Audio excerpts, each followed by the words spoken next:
उद्या शुक्रवार आणि उद्या वटपौर्णिमा, तर अन्नपूर्णा मातेला अर्पण करा ही एक वस्तू. रात्रीतून नशीब बदलेल, आयुष्यातील सर्व अडचणी, संकटे, प्रॉब्लेम दूर होतील. तर त्यासाठी आपल्याला उद्या अन्नपूर्णा मातेला ही एक वस्तू अर्पण करायची आहे. सकाळी उठल्यानंतर ब्रह्ममुहूर्तावर उठून स्नान वगैरे करून देवपूजा करायची आहे.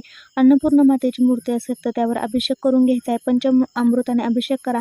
अन्नपूर्णा माते नमः या मंत्राचा जप करा. त्यानंतर एक डिश घ्या. डिशमध्ये आपल्याला थोडेसे तांदूळ, हळदी कुंकू टाकून ₹1 शिक्का ठेवायचा आहे. त्यावर अन्नपूर्णा मातेची मूर्ती ठेवून त्यावर असे आपल्याला अखंड मूठभर तांदूळ घ्यायचे आहे. तांदूळ हे अखंडच घ्यायचे आहे आणि त्यावर अभिषेक करायचा आहे. अभिषेक असा करायचा आहे म्हणजे असे अर्पण करायचे आहे की अन्नपूर्णा मातेची अर्धी मूर्ती झाकली पाहिजे. ते केल्यानंतर आपण काय करायचं आहे, अन्नपूर्णा मातेला मनापासून आपली इच्छा, आकांक्षा सांगायची आहे. रात्रीतून तुमचे नशीब बदलेल. उद्या नक्की तुम्ही अन्नपूर्णा मातेला ही एक वस्तू अर्पण करायला विसरू नका.